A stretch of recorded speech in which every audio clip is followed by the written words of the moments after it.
ஜெயகாந்தன் எழுதிய யாருக்கு அழுதான் அப்படின்ற ஒரு கதை. யாருக்காக அழுதான். அதாவது அந்த கதையில் அந்த யாருக்காக அழுதான்றது தான் அந்த கதையோட டைட்டில். இப்போ ரீசெண்டாக இன்ஸ்டால எல்லாம் ரொம்ப ட்ரெண்டாக போகுது அந்த இது. எப்படின்னா யாருக்காக அழுதான்ற கதை கேட்டால் உங்களால் அழுகாமல் இருக்க முடியாது அப்படின்னு. நான் ஃபஸ்ட்டு அதை பார்த்துட்டு அப்படி என்னடா ஒரு கதை அப்படின்னு சொல்லி தான் உள்ளே போய் பார்த்தேன். கடைசியில் நான் அழுதனா இல்லையா அப்படின்றதையும் நான் சேர்த்தே சொல்லிடுறேன். நீங்கள் அழுதுங்களா இல்லையான்றதை நான் கடைசியில் சொல்கிறேன். அதாவது ஒன்று சொல்லுவாங்க, அந்த நம்பிக்கைன்ற ஒரு விஷயம் இருக்குல்ல, அந்த நம்பிக்கையை பற்றி நான் ரீசெண்டாக நேற்று கூட ஒரு போஸ்ட் போட்டிருந்தேன். நம்பிக்கை எப்படி செத்து போகுது மனுஷங்களுக்கு இடையில அப்படின்னு கேட்கும்போது, நாம் நம்பியவர்கள் நம்மை கைவிடும் பொழுது நாம் நம்பியவர்கள் மீது இருக்கும் நம்பிக்கை மட்டுமல்ல, நம்பிக்கையின் மீதான நம்பிக்கையை அருந்து போய்விடுகிறது அப்படின்னு ஒரு கவிதை எழுதி போட்டு. இப்போது ஒரு மனுஷன் இன்னொரு மனுஷன் மேலே நம்பிக்கை வைக்கிறது எவ்வளோ முக்கியமாக பார்க்குறோம் அப்படின்னா, நம்ம ஒரு நம்பிக்கை ஒருத்தவங்களுக்கு கொடுக்குறோம் அப்படின்றது எவ்வளோ புண்ணியமோ அதை அந்த அளவுக்கு பாவம் அந்த நம்ம கொடுத்த நம்பிக்கையை நிறைவேற்றாமல் போகிறது. அந்த ஒரு விஷயத்தினால தானே இன்றைக்கெலாம் பொசுக்குன்னு பை டைவர்ஸ்னு சொல்லிட்டு கேஸ் கோர்ட்டில் நடந்துகிட்ருக்கு. அப்போது அந்த நம்பிக்கைன்ற விஷயத்த நம்ம முக்கியமாக பார்க்க வேண்டியதாக இருக்குது. அப்படி ஒரு மனிதன் கண்மூடித்தனமாக இந்த உலகத்தில் உள்ள எல்லா மனிதர்களையும் நம்ப முடியுமா அப்படின்னு ஒரு கேள்வி கேட்டால் நம்ம எல்லாருமே கட்டாயமாக இல்லைன்னு தான் சொல்லுவோம். அப்படி நம்புகிறான் அப்படின்னா அவனுக்கு என்ன பேர் வைப்போம் நம்ம? அப்பாவி, ஏமாளி, திருட்டுமொழி. திருட்டுமொழி அப்படின்றத விட ரொம்ப அப்பாவி சுபாவமா, ரொம்ப அப்பாவியாக இருக்கானே அப்படின்னு சொல்கிற கேரக்டரை பார்ப்போம். அடப்பாவி இப்படி இருக்கானே அப்படின்ற அளவுலாம் பர்சன்ஸ் இருக்காங்க. அப்படின்னும் போது இந்த கதையில் ஒரு கேரக்டர் வருது. அந்த கேரக்டர் பேர் ஜோசப். அவன் என்ன ஒர்க்கு பார்க்குறான் அப்படின்னா, அவனோட தினசரி வேலை ஒன்று இருக்குது. ஜோசப் ஒரு கிறிஸ்டின் கிடையாது. ஃபஸ்ட் அவன் ஒரு ஹிந்து. அவன் சர்ச்சில் வர அந்த பிரச்சுரங்கள் இருக்குல்ல, துண்டு பிரச்சுரங்கள் விநியோகிப்பாங்க.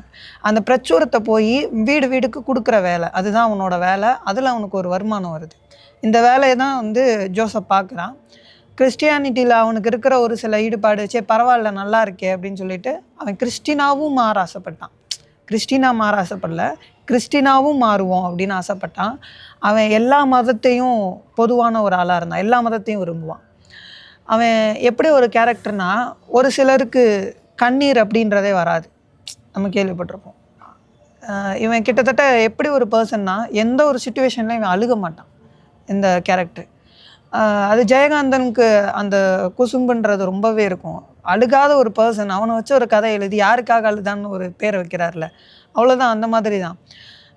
அந்த மாதிரி ரைட்டர்ஸோட ஒரு இது. இப்போ ரைட்டர் நம்ம கேட்குறோம் அப்படின்னா, எழுத்தாளர்கள்லாம் எந்த இடத்துல ஜெயிக்கிறாங்க அப்படின்ற ஒரு இடம் இருக்குல்ல, அந்த பீக் இருக்குல்ல, அதெல்லாம் கடந்தவங்க இந்த எழுத்தாளர்கள் அப்படின்னு சொல்கிறதுக்கு அவங்களோட கதையை ஒன்று எடுத்துக்காட்டாக சொல்லணுன்னா ஜெயகாந்தனோட இந்த கதையை சொல்லலாம். யாருக்காக அழுதான் அப்படின்ற கதையில் வர அந்த ஜோசப்ன்ற கேரக்டர் அழுகவே மாட்டான். எப்போவுமே அவனுக்கு அழுகிற பழக்கமே கிடையாது. அது எந்த அளவுன்றதை கதையிலையும் அவர் சொல்லியிருப்பார். இவன் இவனுடைய தலையாய வேலையே அந்த சர்ச்சில் வர துண்டு பிரச்சுரங்களை விநியோகிக்கிறது தான் இவனோட தலையாய வேலை. இவன் இந்த வேலையை தான் ரெகுலராக பார்க்குறான். இவனுக்கு மாரிமுத்துன்னு சொல்லி ஒரு நண்பன் இருக்கான். அவன் பேர் மாரிமுத்து தான் நினைக்கிறேன், எனக்கு சரியாக தெரில. அவனும் இவனும் கதைச்சிட்ருக்காங்க. இந்த நல்லா இருக்குது இந்த விஷயம், அது இதெல்லாம் நல்லா பண்ணுறாங்க இந்த மதத்தில், நான் இந்த மதத்தையும் பற்றியும் தெரிஞ்சுக்க போகிறேன்னு சொல்லிட்டு அவன் அப்போ தான் ஜோசப்பாகவே மாறுறான். அவன் பேசிகிட்டே இருக்கும் பொழுது இந்த மாரிமுத்து அடிக்கடி வந்துட்டு சொல்லுவான், என்னடா நீ இவ்வளோ அப்பாவியாக இருக்க அப்படின்னு இவனெல்லாம் இது பண்ணுவான். எனக்கு இதிலலாம் இன்ட்ரெஸ்ட் இல்லை, உனக்கு வேணும்னா நீ போய் சேர்ந்துக்கோ அப்படின்றான். இவனும் சரி அப்படின்ற மாதிரி கிறிஸ்டியானிட்டி மேலேயும் உனக்கு ஒரு இது வருது. ஜோசப் அந்த துண்டு பிரச்சுரங்கள் செய்கிறது இதில் தான் அவனோட தலையாய வேலை. இவனுடைய திருமண வாழ்க்கையை பார்க்கும்போது இவங்க அம்மா அவனோட இப்போ இல்லை. அவங்க அம்மா இறக்குறதுக்கு முன்னாடியே அவனுக்கு ஒரு திருமணம் பண்ணி வைக்கிறாங்க. அந்த திருமணத்து மேலே அந்த பெண்ணுக்கு விருப்பம் இல்லாமல் இருக்கும். அதாவது ஜோசப்பினுடைய மனைவிக்கு ஜோசப்பை திருமணம் செய்கிறதுல விருப்பம் இல்லாமல் இருக்கும். அந்த விஷயம் ஜோசப்புக்கும் தெரியும், அந்த பொண்ணுக்கும் தெரியும். ஆனால் கல்யாணம் அப்படின்ற ஒரு கட்டம் அதை கடந்துட்டாங்க அப்படின்ற பேச்சில் 2 பேரும் வாழ்ந்துட்டு இருப்பாங்க. இப்போது ஜோசப் இந்த பொண்ணை ரொம்ப பாதுகாப்பாக பார்த்துக்குவான். ஏன் அப்படின்னா, அவங்க அம்மா இறக்கும் போது அவன்கிட்ட சத்தியம் வாங்கிட்டு இறந்துருப்பாங்க. நான் இந்த பொண்ணுக்கு யாருமே இல்லை, இந்த பொண்ணை நீ தான் நல்லா பார்த்துக்கணும் அப்படின்னு சொல்லிட்டு சத்தியம் வாங்கிட்டு இறந்து போயிடுவாங்க. அப்போது இந்த பொண்ணை பார்த்துக்கிறது தான் முக்கியமான வேலையாக வச்சுருக்கானே தவிர அந்த பொண்ணுக்கு விருப்பம் இல்லாததுனால அப்படின்றத தாண்டி அவனே ஒரு அப்பாவி தான். அவனால் அந்த திருமண வாழ்க்கைக்குள்ளே போக முடியாமல் இருக்கும். இந்த பொண்ணு வந்து என்ன பண்ணுவான்னா, இந்த பொண்ணுக்கு இவனுடைய நண்பன் மாரிமுத்து மேலே ஒரு ஈர்ப்பு இருக்கும். ஒரு நாள் இவன் வீட்டுக்கு போகும்போது அவங்க 2 பேரும் ஒன்றா இருக்கிறத அவன் பார்த்துருவான். இப்போது நம்மளாக இருந்தால் என்ன பண்ணுவோம்? அப்படி ஒரு சுச்சுவேஷனில் ஒரு ஒரு ஆண் தன்னுடைய மனைவி வேற ஒருவரோட தொடர்பில் இருக்கிறத பார்க்கும்போது கட்டாயமாக எந்த ஆனாலும் பிரச்சனை பண்ணும். அப்போது இவன் என்ன ரியாக்ஷன் பண்ணுறான் அப்படின்றது தான் அவன் எவ்வளவு அப்பாவியாக இருந்தான் அப்படின்றத ஜெயகாந்தன் அங்கே சொல்கிறாரு. அங்கே போய் அங்கே பார்த்துட்டு அப்படி நிற்கிறான், அமைதியாக நிற்கிறான். அந்த பொண்ணு வந்து அது தப்புன்னு உடனே அவளுக்கு உணர்ந்துருச்சு. அவன்கிட்ட ரொம்ப ரிப்பல் பண்ணுறான், மன்னிப்பு கேட்குறான், நான் இனிமேல் அதை பண்ண மாட்டேன், இந்த விஷயம் நடக்காது அப்படின்னு சொல்கிறா. அவன் சொன்ன வார்த்தை, இல்லை உனக்கு அவன் மேலே விருப்பம் இருக்குன்றது எனக்கு தெரிஞ்சிருச்சு, என் மேலே விருப்பம் இல்லைன்றதும் எனக்கு தெரியும். இந்த கல்யாணம் அந்த தாலின்ற அந்த ஒரு இதுக்காக நீ என் கூட வாழணுன்ற எந்த அவசியமும் இல்லை. இந்த சம்பவத்து மேலே எனக்கு கோபமும் கிடையாது. நீ அவன் கூட வாழ்கிறது தான் சரின்னு சொல்லி மாரிமுத்தோட அவனோட மனைவியவே சேர்த்து வச்சிடறான். அந்த அளவுக்கு ஒரு அப்பாவியான ஒரு கேரக்டர் அவன். 2 பேரையும் சேர்த்து வச்சுட்டு இன்னொரு வேலை பண்ணுறான். வேற ஊருக்கு போகிறான். அப்படின்றதுக்கு முன்னாடி மாரிமுத்து ஒரு லேசியான பர்சன், ரொம்ப சோம்பேறி. இவன் இந்த பொண்ணை கரெக்டாக பார்த்துக்குவானா அப்படின்ற ஒரு எண்ணம் ஏற்படுது. தான் அந்த சர்ச்சில் பார்த்துட்டு இருந்த அந்த பிரச்சுர விநியோக வேலையை அவனுக்கு மாற்றி விட்டுட்டு வேறு இடத்துக்கு போயிடுறான். எந்த அளவுக்கு இப்படி ஒரு பர்சன் லைஃப்பில் இருப்பாங்களா அப்படின்லாம் நம்மளை சிந்திக்க வைக்கும். அப்படி ஒரு இதை பண்ணிவிட்டு அந்த வேறு ஊரில் வந்துடுறான். இப்போ வந்து இவனுக்கு ஒரு வேலை வேணும். அந்த வேலையில் அவன் சாப்பிடணும், அவனுக்கான தேவைகளை பூர்த்தி பண்ணணுன்றதை விட அவனோட இன்னொரு தலையாய கடமை என்னென்னா, அந்த சம்பளம் பத்தாது, அவங்க 2 பேருக்கும் மேற்கொண்டு நம்ம காசு கொடுக்கணுன்றதுக்காக ஒரு அப்பார்ட்மெண்ட்டில் வேலைக்கு பார்க்குறான். அந்த அப்பார்ட்மெண்ட்டுன்றதை விட லாட்ஜ் கம் ஹோட்டல் அது. அந்த லாட்ஜில் போகும்போது அந்த லாட்ஜை நடத்துகிறவர் பேர் முதலியார். அவர் வந்து ரொம்ப ஒரு அந்த லாட்ஜே லாஸில் ஓடுற மாதிரி ஒரு இது. ஆள் ரொம்ப நல்லவர் தான், முதலியார் நல்லவர். அந்த இது லாஸில் ஓடிட்டு இருக்குன்ற வருத்தம் அவருக்குள்ளே எப்போவுமே இருக்கும். இப்போ இந்த லாட்ஜில் தான் வந்து இவன் வேலை பார்க்குறான். இவன் எப்படி ஒரு உழைப்பாளினா, நான் இந்த வேலைக்கு சேர்ந்தேன் இந்த வேலையை தான் பார்ப்பேன், இந்த வேலைக்கு சேர்ந்தேன் இந்த வேலை, அப்படிலாம் கிடையாது. ஜோசப் வந்து நீங்கள் அவனுக்கு கீழே அதிகாரம் இல்லாத நீங்கள் எந்த வேலையை நீங்கள் சொன்னீங்கனாலும் ஜோசப் பார்ப்பான். அப்படி ஒரு உழைப்பாளி, எப்போவுமே உழைச்சிக்கிட்டே இருப்பான். தூங்குற ஒரே ஒரு நேரம் மட்டும்தான் அவன் ஓய்வு எடுக்கிற நேரம். அப்படி ஒரு உழைப்பாளி அது. இப்போ ஜோசப் வந்து அந்த அப்பார்ட்மெண்ட்டில் உள்ள எல்லா வேலைகளையும் இழுத்து போட்டு பார்த்துக்கிட்டே இருக்கக்கூடிய ஒரு கேரக்டர். முதலியாருக்கும் அவன் அதனாலே ரொம்ப பிடிக்கும். இந்த அப்பார்ட்மெண்ட்லேயே மொத்தம் ஓகே. அப்போது அந்த லாட்ஜ் கம்போர்ட்டில் ஒரு 8 கேரக்டர் கிட்ட அவர் அதில் வைக்கிறாரு. ஐ திங்க் 8ன்னு நினைக்கிறேன். ஒரு பொண்ணு இருக்கும், ஜோசப்பு, முதலியார், நாயுடுன்னு ஒருத்தர் இருப்பார், தென் ஒரு இளைஞர் இருப்பார், ஆமாம் இருப்பார். அப்புறம் ஒரு பையன் இருப்பான், யூத் யங் ஏஜ் தான், சீட்டாடிக்கிட்டு அந்த மாதிரி பேச்சுலராக இருக்கிற ஒரு பையன். இப்போ இவங்க எல்லாருமே அந்த இருக்கிற ஒரு லாஸில் ஓடுற லாட்ஜ் கம்பார்ட்மெண்ட்னா எப்படி இருக்குன்னு தெரியும், அந்த இதில் இருக்காங்க. இப்போ இந்த கதையில் இப்படியே தொடர்ச்சியாக வந்து இவனோட வேலை என்னென்னா, அந்த அப்பார்ட்மெண்ட்டில் அந்த லாட்ஜ் கம்பார்ட்மெண்ட்டில் வேலை பார்க்குறது, அந்த சம்பளத்தை வாங்கி எல்லாத்தையும் அவங்க மாரிமுத்துக்கும் இவனுடைய மனைவி இப்போ அங்கே வாழ்கிறாங்களா அவங்க கொடுத்தனத்துக்காக கொடுத்துட்றான். அந்த இதில் வர கொஞ்சம் காசு, இவனுக்கு அந்த இதிலே சாப்பாடு கிடச்சிருது அந்த இடத்துலையே. இப்போ அவன் இருக்கிற இடத்துல வர அந்த கொஞ்சம் காசுகளை அவனுக்குன்னு செலவு பண்ணுறான். அப்படின்ற ஒரே விஷயம், அவன் பொம்மைகள் அதிகமாக வாங்குவான், சிலை சிற்பங்கள், அந்த பொம்மைகள் அதை அதிகமாக வாங்கி கலெக்ட் பண்ணி வைக்கக்கூடிய ஒரு ஹேபிட் அவன்கிட்ட இருக்கும். இந்த மாதிரி நிறைய பொம்மைகள்லாம் வாங்கி வைக்கிற பழக்கம் அவனுக்கு இருக்குது. இது வந்து ஒரு நாவல், நான் முடிஞ்ச அளவு சுருக்கமாக சொல்கிறேன். இந்த கேரக்டர்ஸ் எல்லாம் பார்த்தீங்கன்னா அதில் இவனுக்கு அடாப்டபுளான கேரக்டர் தான் அதில் உள்ள வச்சுருப்பார். ஜோசப்பை வந்து அங்கே உள்ள எல்லாருக்குமே நல்ல பரிச்சயம். இந்த நாயுடு அப்படின்ற ஒரு கேரக்டர் மட்டும் ஜோசப்போட ரொம்ப கனெக்ஷனில் இருப்பார். அவர் ஒரு பிப்ளியோகிராஃபர், நிறைய புக்கு படிக்கிற ஒரு நபர், எந்நேரமும் புத்தகங்கள் படிச்சுக்கிட்டே இருப்பார். ஜோசப்னா அவருக்கு ரொம்ப பிடிக்கும். ஜோசப்பை கூப்பிட்டு வந்து பக்கத்தில் உட்கார வச்சு அவனுக்கு புக்கை படித்து காமிப்பார். அவர் ஒரு சில புத்தகங்கள் படிக்கும்போது தேம்பி அழுதுருவார். அவர் ரொம்ப எமோஷ்னலாகி அழுகுவார். ஆனால் ஜோசப் மட்டும் இந்த இப்படியே உட்காந்துருப்பான், ரொம்ப ஒரு மாதிரி சோகமாகவும் இல்லாமல் சந்தோஷமாகவும் இல்லாமல் நியூட்ரலாக அங்கே உட்காந்துருப்பான். நாயுடு ரொம்ப கோவப்பட்டு ஒரு நாள் கேட்டார், ஏன்டா உனக்கு அழுகையே வராதா, எவ்வளோ எமோஷ்னலான ஒரு கதை படித்து சொல்லிகிட்டு இருக்கேன், அழுகாமே இருக்கேடா அப்படின்ட்டு கேட்கும்போது அப்போதான் ஜோசப் சொல்லுவான் அவர்கிட்ட, இல்லை ஆண்டவரே நீங்கள் வந்து அந்த அந்த வார்த்தை ஆண்டவரே, அவன் எல்லாரும் யாரை பார்த்தாலும் ஆண்டவரேன்னு தான் கூப்பிடுறான். இல்லை ஆண்டவரே நீங்கள் படிச்சிங்க, அந்த கதை வந்து எனக்குள்ள ஒரு பாதிப்பை ஏற்படுத்துச்சு, ரொம்ப சோகமாக இருந்தது, ஆனால் எனக்கு அழுக வரலையே அப்படின்னு சொல்லுவான். அவனை ஒரு மாதிரி வித்தியாசமாக பார்ப்பார் அவனுக்கு அந்த விஷயத்துலேருந்தே நாயுடுக்கு வந்து ஜோசப்பை ரொம்ப பிடிக்கும். ஜோசப்புக்கும் நாயுடுக்கும் ஒரு நல்ல ரிலேஷன் இருக்கும். இப்போது கதையினுடைய முக்கியமான இடம் ஒரு என்ன கிழமை அப்படின்னா, அது வந்து ஒரு சனிக்கிழமை பொழுது அப்படின்னு நினைக்கிறேன். சனிக்கிழமை அந்தி சாயிற நேரம் அவங்கெல்லாம் இருக்காங்க. யூஸ்வலாக அந்த கம்பார்ட்மெண்ட் லாட்ஜில் அங்கே இருக்கிற அந்த இடத்துல உள்ளவங்க எல்லாருமே சினிமாவுக்கு போகிறது வழக்கம். இவங்க எல்லாரும் என்ன பண்ணுறாங்கன்னா, எப்போவுமே அந்த ஞாயிற்றுக்கிழமை ரிப்பிட்டேட்டிவாக சினிமாவுக்கு போகிறது இவங்க வழக்கம். ஆனால் நாயுடு மட்டும் கொஞ்சம் ஸ்பெஷல். அவர் என்ன பண்ணுவார்னா, ஞாயிற்றுக்கிழமை அவர் வேலைகள்லாம் முடிச்சுட்டு திங்கக்கிழமை தான் போவார். திங்கக்கிழமை போனாருனாலும் சினிமா எல்லாம் முடிச்சுட்டு செவ்வாய்க்கிழமை காலையில் தான் அவர் ரிட்டன் வருவார். அப்படி ஒரு கேரக்டர். அப்போது ஜோசப் வந்து போக மாட்டான். அவனோட பொருளாதார சூழ்நிலை எப்படின்றத கதையில் தெரிவிச்சிட்டாங்க. இவங்க எல்லாருமே திரையரங்குக்கு போயிடுவாங்க எப்போவுமே கிளம்பி. இப்போது ஜோசப் மட்டும்தான் அந்த இடத்துல இருப்பான். ஞாயிற்றுக்கிழமை நாயுடு இருப்பார். முதலியார் உட்பட எல்லாருமே சினிமாவுக்கு போயிடுவாங்க. அப்படி இருக்கும்போது முதலியார் இருப்பார். முதலியார் வந்து அந்த இதோட ஓனருன்றனால அதே இடத்துல இருக்கார். இப்போ வந்து இவங்க 2 பேரும் நைட்டு அந்த முற்றத்தில் உட்காந்துட்டு பேசிகிட்டு இருப்பாங்க. நல்லா இருட்டு, நல்ல ப்ளசண்ட்டான ஒரு நேரமாக இருக்கும் அது. அப்போது வந்து இவருங்க 2 பேரும் பேசிகிட்டே இருக்கும்போது ஒரு பொம்மை அவன் கையில் வச்சுருப்பான். இந்த குரங்கு காது கண்ணு வாயும் அந்த இந்த பொம்மையோட மீனிங் என்னன்னு உனக்கு தெரியுமா அப்படின்னு சொல்லி நாயுடு பீக் சவுண்ட் அப்பெல்லாம் பேசிடுங்க, மைல்டு வரப்போ அமைதியாக இருங்க.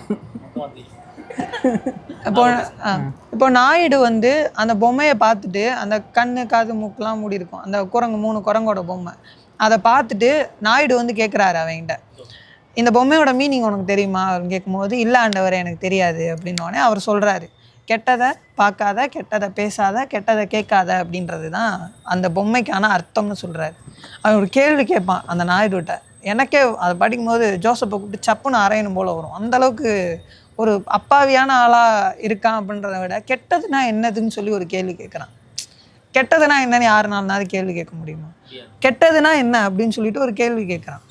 அப்புறம் அவருக்கு ஒரு மாதிரி இரிட்டேட் ஆகிற ஒரு இதில் ஆகுறாரு. என்னடா கெட்டதுன்னா என்னன்னு கேட்குற அப்படின்னு சொல்லிட்டு, ஒருத்தவங்க பொருளை திருடுறது, இந்த இதை அபகரிக்கிறது, தனக்கு சொந்தம் இல்லாத சொத்தெல்லாம் எடுத்து இது பேர் தான் கெட்டது அப்படின்னோடனே, ஓ இது பேர் தான் கெட்டதா அப்படின்ற மாதிரி அவன் அப்போ தான் அவனுக்கு கெட்டதுன்னா என்னன்னு தெரிய வருதுன்ற மாதிரி ஒரு கான்செப்ட். அப்போ அவன் அவ்வளோ அப்பாவியாக இருந்திருக்கான்.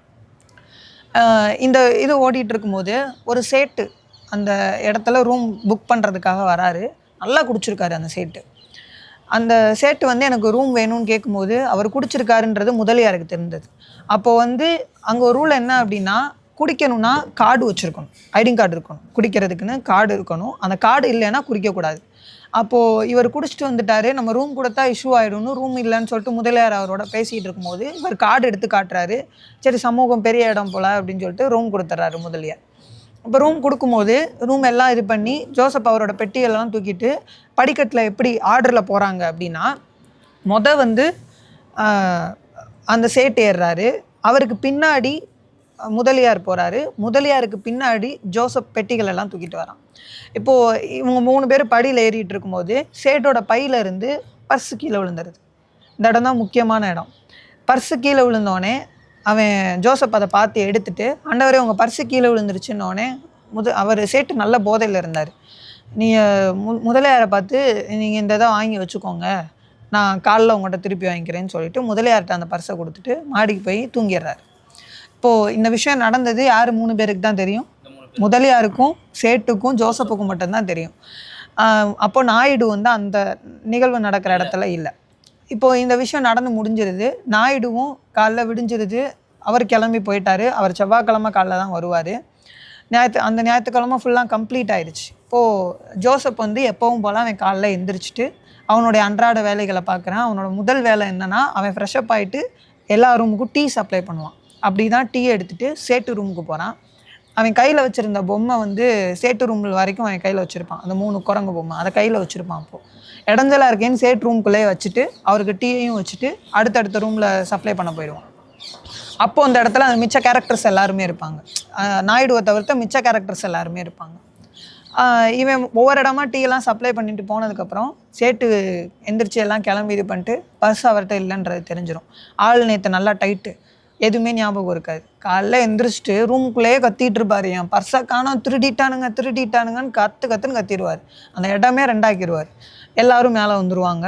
முதலியார் ஒரு ஆளுக்கும் ஜோசப்புக்கும் மட்டும்தான் அந்த பர்ஸ் முதலியார்கிட்ட இருக்குன்றது தெரியும். முதலியாருக்கு இப்போ ஒரு என்னன்னா அந்த வறுமை அப்படின்னு சொல்லுவாங்களே, அது அதோட புத்தியை காட்டும். இது எந்த அளவு நம்ம ஆழ்ந்து சிந்திக்கணும்னா, இந்த தமிழில் அன்பில் 5 திணைன்னு சொல்லுவாங்க, கேள்விப்பட்டிருப்பீங்க. குறிஞ்சி, முல்லை, மருதம், நெய்தல், பாலை. இந்த 5க்குமே கருப்பொருள், உரிப்பொருள் அந்த மாதிரி கேட்டகரி வைஸாக பிரிஞ்சு போகும். அது தமிழில் உள்ள ஒரு சிறப்பு. பாலைன்னு சொல்லி ஒன்று சொல்கிறாங்க. அது ஆக்சுவலாக வந்து அது 6வது. வந்து கைக்கிளை, பெருந்திணை, குறிஞ்சி, முல்லை, மருதம், நெய்தல், பாலை, கடைசியில் தான் கைக்கிளை அப்படின்னு 7 திணை இருக்குது. அந்த 7ல் இந்த 5 மட்டும் அன்பில் 5 திணைன்னு சொல்லுவாங்க. ஏன்னா அந்த 5 தான் மக்களினுடைய வாழ்க்கையை பற்றி சொன்னது. இப்போ இந்த 5ல் பாலை எங்கே வந்துச்சு? தமிழ்நாட்டில் பாலைன்னு ஒன்று இருக்கா? வறுமை ஆனதுக்கப்புறம் அந்த நிலம். குறிஞ்சியும் மருதமும் இங்கே உள்ள மோஸ்ட்ல இடம். நம்ம இப்போ தமிழ்நாட்டில் மலை சார்ந்த பகுதி, வயல் எல்லாமே நம்ம சேர்த்து தானே வாழ்ந்துட்டுருக்கோம். இந்த இடத்துல என்ன, இப்போ குறிஞ்சிக்கு பிரதான தொழில் என்னவா இருக்கும்? மலையில் இருக்குன்னா மலை தேன் எடுக்கிறது, அங்கே குறவர்களும் குறத்திகளும் இருப்பாங்க, ஊசி பாசி விற்கிறது, இதுதான் அவங்களுடைய கலாச்சாரமாகவே இருக்கும். மருதம் பார்த்தீங்கன்னா வயல் சார்ந்த பகுதியும் விவசாயம் நடக்கும், உழவு தொழில் நடக்கும். பாலை என்ன குறிப்பிடுறாங்கன்னா, பாலையினோட தொழிலே களவு பண்ணுறது தான் பாலையோட தொழில். அப்போ பாலையில் வந்து களவு தொழில் நடக்குதுன்னு சொல்கிறாங்க. அது எப்படி தமிழில் கொடுத்துருக்காங்கன்னு பாருங்கள். குறிஞ்சியும் மருதமும் வறட்சி விட்டுருச்சு அப்படின்னா, வறட்சி ஆனதுக்கப்புறம் அதை பாலை நிலமாக குறிப்பிடுறாங்க. அப்போ ஒரு வறட்சி ஆகுது அப்படின்னா வறுமை வரும். வறுமையில் என்ன புத்தி வருதான்? திருட்டு புத்தி வருது. அதுதான் பாலையினோட களவு புத்திக்கு அப்படின்றத இந்த அளவுக்குலாம் அந்த இதில் நம்மளுக்கு வரலாறு இருக்குது. இப்போது இந்த இடத்துல அதை கொண்டு வராது ஜெயகாந்தன். அந்த முதலியார் வந்து அவரோட தொழில் ரொம்ப லாஸில் போகுது. அப்போ ஆட்டோமேட்டிக்காக அவருக்கு அந்த பணத்தை திருடணுன்ற புத்தி வருது. அந்த பர்ஸை வந்து இப்போ இவன் நம்மால் தானே, நம்ம சொன்னால் கேட்டுக்குவான், இவனை இது பண்ணிடலாம். அவனுக்கு சேட்டு மறந்து போயிட்டான். அப்படியே அவனை எப்படின்னா சரி கட்டி அனுப்பிட்டு பர்ஸை நம்ம வச்சுக்கலான்னு நினைக்கிறாரு. இந்த விஷயம் பெருசாகிடுது. சேட்டு என் பர்ஸ் இல்லாமல் இந்த இடத்த விட்டே நான் போக மாட்டேன்னு சொல்லி போலீஸ் கால் பண்ணுற அளவுக்கு போயிடுறாரு. இப்போது இவ்வளோ போனவர் அந்த இடத்துல அந்த பொம்மையை பார்க்குறாரு. இந்த பொம்மை யாரோடது அப்படின்னு கேட்குறாரு. பொம்மை ஜோசப்போடதுன்னொடனே, நீ தான் என் பர்ஸை எடுத்துட்டான்னு அடின்னு அடிக்கிறாரு. போட்டு ஜோசப்பை ரொம்ப அடிக்கிறாரு. இது வரைக்கும் ஜோசப்புக்கு உழைச்சி வேர்வை வந்திருக்கு. ஆனால் தடவையாக அவன் வாயிலிருந்து ரத்தம் அவனோட நெஞ்சில் கொட்டுது. அதை பார்க்குறான். அவன் அடின்னு அடிக்கிறாரு. அவன்கிட்ட இருந்து ஒரு துளி கண்ணீர் வரல. அவன் என்ன சொல்கிறான்னா, உங்கள் பர்ஸை நான் எடுக்கலாண்டவரே அப்படின்னு திருப்பி சொல்கிற இடம் திருப்பியும் போட்டு அடிக்கிறாரு. அவ்வளோ அடித்து அங்கே உள்ள எல்லாருக்குமே பாவம் ஆகிட்டு எல்லாரும் போய் தடுத்து நிப்பாட்டிட்டு என்ன பண்ணுறாங்கன்னா, ஒவ்வொரு ஆளாக இவனை கூப்பிட்டு நாங்கள் கேட்குறோம் அப்படின்னு சொல்கிறாங்க. இந்த சீட்டாடுவான்ல, அவனுக்கு கொஞ்சம் களவு புத்தி இருக்குது. அவன் என்ன பண்ணுறான், இவனை கூப்பிட்டு நம்ம பேசுவோம், அந்த பர்ஸை இவன் தான் வச்சுருக்கான் அப்படின்னு சொன்னால் அதை நம்ம ஷேர் பண்ணிக்கலாம் அப்படின்னு சொல்லிட்டு அவனை தனியாக கூப்பிட்டு பேசுகிறான். நீ வா, என் கூட வா அப்படின்னு சொல்லிட்டு, பர்ஸ் எடுத்தியா, என்ன பண்ண, அங்கே போனாலும் ஆண்டவரே நான் பர்ஸை எடுக்கலாம் ஆண்டவரே அப்படின்னே சொல்கிறான். இவனுக்கு டென்ஷன் ஆயிடுச்சு. என்னடா நீ, நான் கேட்டால் கூட என்கிட்ட உண்மையை சொல்ல மாட்டியா, மரியாதையாக சொல்லுன்னொன்னே இது பண்ணலை. இப்போ ஒரு பொண்ணு கேரக்டர் இருக்கும். ஆக்சுவலாக இது படமாக எடுத்தாங்க. அந்த ஜோசப்ன்ற கேரக்டரில் நாகேஷ் நடிச்சிருப்பாரு. அந்த பொண்ணு கேரக்டரில் KR விஜயா நடிச்சிருப்பாங்க. இப்போது அந்த பையனை கூட்டிகிட்டு போய் அந்த ரூமில் வச்சு அந்த பொண்ணு கேட்கும், நீ எனக்கு தெரியும், நீ எடுத்தியா, இல்லை நீ எடுக்கலையா, நீ உண்மையை தான் பேசுவேன், எனக்கு தெரியும், சொல்லு அப்படின்னு கேட்குறேன். அந்த பொண்ணையும் அவன் அப்படி தான் கூப்பிடுவான், ஆண்டவரேன்னு தான் கூப்பிடுவான். இந்த பொண்ணு என்ன பண்ணுன்னா, பதிலுக்கு இவனை ஆண்டவரேன்னு கூப்பிடுவோம், நக்கலாக கூப்பிடுவோம். ஆண்டவரை வாங்க, இதை எடுங்க, ஆண்டவரைங்க அப்படின்னு நக்கலாக பேசுவேன் இவனை. அந்த பொண்ணு கேட்கும்போது அவன் அந்த பொண்ணுக்கிட்ட கொஞ்சம் உண்மையை சொல்கிற மாதிரி சொல்லுவான். எப்படின்னா, ஒரு கதை சொல்லுவான் அந்த பொண்ணுக்கிட்ட. அந்த கதையிலே அவளுக்கு புரியும். ஒரு முனிவர் மாதிரி ஒரு கேரக்டரு, அவர் உட்காந்து தவம் பண்ணிகிட்டு இருக்காராம். ஒரு திருடனை துரத்திட்டு ஒரு ராஜா வராரு. அவன் போய் அவர் பின்னாடி ஒளிஞ்சுக்கிறான். அந்த ராஜா ஹோக்குள்ள வந்தோடனே அவனை எங்கன்னு கேட்குறாரு. அவனை கொல்ல போகிறாரு. இப்போ சொன்னால் அவரால் அவன் செத்து போயிடுவான். அந்த பாவ கணக்காக அந்த ஆள் மேலே தான் செய்யணும். சொல்லலைன்னா பொய் சொல்லவும் முடியாது. இப்போ ரெண்டுத்தில் அவர் சிக்கிக்கிட்ட ஒரு அந்த நிலைமையில தான் நான் இருக்கேன் அப்படின்னு சொல்லி அந்த பொண்ணுக்கிட்ட ஜோசப் சொன்னவனே, எனக்கு எடுத்தது யாருன்னு தெரியும், ஆனால் சொல்ல முடியாத ஒரு சூழ்நிலையில் நான் இருக்கேன் அப்படின்னு அந்த பொண்ணுகிட்ட சொன்னவனே, அந்த பொண்ணு ஐயோ இப்படி ஒருத்தவனாக இருக்கானேன்னு சொல்லிட்டு அவனை மனசுருகி உண்மையாகவே ஆண்டவரேன்னு கூப்பிடும் அந்த பொண்ணு. அதை எழுதுறாரு. உண்மையாகவே அவனை எனக்கு குழந்தையும் தெய்வமும் ஒன்றுன்னு சொல்லுவாங்க. எதனால? நான் அவங்கள்ட்ட கள்ளங்கப்படம் இருக்காது, அந்த மாதிரி இருக்கானே அப்படின்னு சொல்லிட்டு உண்மையிலே அவனை ஆண்டவரேன்னு கூப்பிடும். அப்படி அந்த அளவுக்கு ஒரு அப்பாவியாக இருந்த ஒரு பர்சன். அவனை வெளியில் கூட்டிகிட்டு வந்ததுக்கப்புறம் திருப்பியும் போட்டு அந்த சேட்டை அடிச்சுட்டே இருப்பார். இதுவாகிடும் பிரச்சனை. அந்த ரூமில் இருந்து ஹால் வரைக்கும் கீழே வந்துடுது. இப்போ நம்ம மனசெல்லாம் ஒரு ஆளை தேடுது, நாயுடுவை தேடுது. ஏன்னா நாயுடு ஒரு ஆள் தான் வந்து ஜோசப்புக்கு வந்து ரொம்ப ஹெல்ப்ஃபுல்லான ஒரு ஆள். அப்போ அவர் வந்தால் இவன் காப்பாற்றப்படுவான்ற ஒரு ஏக்கம் அந்த நாவலை நீங்கள் குறுநாவல் படிக்கும் போதே உங்களுக்கு இருக்கும். அப்போது அவர் வந்துருவாரும் போது கரெக்டாக அந்த இடத்துல அவர் என்ட்ரி கொடுப்பார். நாயுடுக்கு ஜோசப் அந்த நிலைமையை பார்த்தோன்னே சரியான கோவம் வரும். கத்துன்னு கத்துவார் உள்ளே வந்துட்டு. எப்படி நீங்கள் அவன் மேலே கை வைக்கலாம், நீங்கள் விசாரிச்சிங்களா, சேட்டை என்ன ஃபோன் பண்ணுறது, நான் ஃபோன் பண்ணுறேன் போலீஸ்காரனுக்கு அப்படின்னு சொல்லிட்டு ஃபோன்கிட்ட போயிட்டு இது பண்ணுவார். எல்லாம் ஆர்கியூமெண்ட் பண்ணி வந்து சண்டை போடுவார். அவன் மேலே எப்படி இங்கே கை வைக்கலாம் அப்படி இப்படின்னு பிரச்சனை பண்ணவும் முதலியாருக்கு ரொம்ப பயமாயிடும். அவர் இடுப்பில் தான் பர்ஸை வச்சுருக்காரு. வந்து செக் பண்ணாங்கன்னா தெரிஞ்சு போயிருமே, ஆள் ரொம்ப வெடவெடத்து போயிடுவார். இப்போ என்ன பண்ணுவார்னா, நாயுடு முதலியாரை கூப்பிட்டு போய் எல்லா ரூமையும் போட்டுங்க, எல்லா ரூம்லேயும் செக் பண்ணணும் அப்படின்னோடனே சண்டைக்கெல்லாம் வரான். அந்த சீட்டாடுவான்ல அந்த பையன், ரூம்குள்ளே போனால் எல்லாம் தெரிஞ்சு போயிடும். இப்போ என் ரூம்லாம் செக் பண்ண சொல்லுவீங்களான்னு சண்டைக்கு வரான். யாராக இருந்தாலும் ரூம் செக் பண்ணுவோம், முதலியார் ரூமையுமே சேர்த்து போட்டுங்கன்னு சொல்லிட்டு முதலியார் சாவி கொத்தை எடுத்துகிட்டு போங்க எல்லாரையும் போட்டுங்கன்னு சொல்கிறாரு. இப்போது முதலியார் போயிட்டு மேலே போயிட்டாரு, ஒவ்வொரு ரூமாக பூட்டுறாரு. இவங்க எல்லோரும் கீழே நிற்கிறாங்க. சேட்டு ரூமை பூட்டும்போது கீழே இருந்து நாயுடு கத்துறாரு. முதலியார் சேட்டு ரூமை மட்டும் பூட்டாதீங்க அப்படின்னு சொல்லி கத்துறாரு. ஏன் அப்படின்னா அவர் இதில் இருந்து தான் தொடங்குவாங்க, நீங்கள் திருப்பி திறக்க வேண்டியதாக இருக்கும். சேட்டு ரூமை பூட்டாதீங்கன்னு சொன்னவனே முதலியார் பூட்டாமல் இது பண்ணும்போது முதலியாருக்கு அப்போ தான் ஒரு ஐடியா வரும். பர்ஸை எடுத்து அவன் பொம்மைக்கு பின்னாடி வச்சுருவார். இவன் வச்சுட்டு போனால் பொம்மைக்கு பின்னாடி வச்சுருவார். வச்சதுக்கப்புறம் அவர் கீழே வந்துடுவார். சேட்டு ரூமை மட்டும் பூட்டலான்னு கீழே வந்ததுக்கப்புறம் சேட்டு போயிட்டு நான் போய் என் கோட்டை போட்டுட்டு வந்துடுறேன், கோட்டை போட்டுட்டு நான் போய் போலீஸில் இது பண்ணுறேன், மேலே போய் கோட் போட்டுட்டு ரிட்டன் கீழே இறங்கும்போது பர்ஸை பார்த்துருவார். இங்கே தான் இருக்குது, இந்த பையனை போட்டு இப்படி அடிச்சிட்டோமேன்ட்டு பர்ஸை எடுத்துகிட்டு. ஆனால் சேட்டு நல்ல மனுஷன் தான். என்ன பண்ணுவார், கீழே போயிட்டு அவன் காலில் விழுகாத குறையா அவன் கிட்ட போய் அவ்வளோ பணியோட கெஞ்சுவார் ஜோசப் கிட்ட, என்னை மன்னிச்சிருப்பா, என்னை மன்னிச்சிரு, தெரியாமல் பண்ணிட்டேன்ட்டு. அவன் என்ன பதில் சொல்லியிருப்பான்னு நினைக்கிறீங்க? பரவாயில்ல ஆண்டவரை விடுங்க அப்படின்னு சொன்னான். அவ்வளோ கெஞ்சுறாரு. அதனால நான் ஒன்றுமே உங்களை நினச்சிக்கல, விடுங்கன்னு சொன்னோடனே இப்போது அந்த கேரக்டர்ஸ் எல்லோரும் நிற்கிறாங்க. நாயுடு நிற்கிறாரு, முதலியார் நிற்கிறாரு, அந்த பொண்ணு, அந்த பையன், ஜோசியக்காரர் எல்லாரும் அந்த கேரக்டர் ஃபுல்லாக நிற்கிறாங்க. ஜோசப் அவங்க எல்லாரையுமே பார்க்குறான்.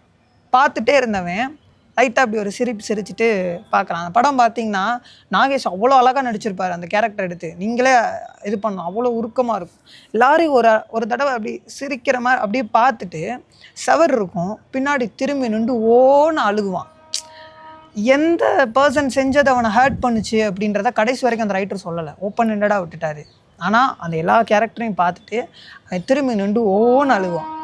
நான் அதுக்கப்புறம் அந்த கதையில் அடுத்து நமக்கு என்ன கேள்வி வரும், அவன் யாருக்காக அழுதான் அப்படின்ற ஒரு அந்த கேள்வியவே அந்த கதையோட டைட்டிலாக வச்சு யாருக்காக அழுதான் அப்படின்னு ஜெயகாந்தன் எழுதுன ஒரு மிக அருமையான ஒரு பெரிய ஒரு காவியம்னே சொல்லலாம். அந்தளவுக்கு ஒரு கதை. அந்த கதை எனக்கு படித்து சத்தியமாக நான் அழுகலை.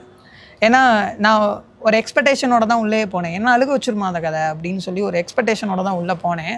அதை படித்ததுக்கப்புறம் நான் அழுகலை. ஆனால் எனக்கு வேறு ஒரு உணர்ச்சி என்னென்னா, இந்த கதையை படித்து நீ ஏன் அழுகலைன்ற கோவம் என் மேலே எனக்கு வந்துச்சு. அந்த கதையை படிச்சுட்டு நீ ஏன் அழுகலை, அவ்வளோ கல் நெஞ்சக்காரனான்ற கோவம் எனக்கு. ஏன்னா அழுகக்கூடாதுன்னு பெட் கட்டி தான் படிக்கவே ஆரம்பித்தேன். ஆனால் நான் அழுகலை. நான் என் விஷயத்தில் நான் ஜெயிச்சிட்டேன், அழுகலை. ஆனால் ஏன் நீ இதுக்கு அழுகலைன்ற கோவம் என் மேலே வர வச்சுச்சு. அந்த கதைக்கு அப்படி ஒரு சக்தி இருக்குது. அந்த கதை அவ்வளோ ஒரு ஆழமான ஒரு கருத்தை சொல்லக்கூடிய ஒரு கதை. அதுதான் நான் ரீசெண்டாக படித்தேன். ஜோசப்பே வந்து சொன்ன மாதிரி இருந்துச்சு. யாருக்காக ஜோசப்பே வந்து சொன்னால் எப்படி இருக்கும், என் கதை என்ன தெரியுமா அப்படின்ற மாதிரி இருந்துச்சு.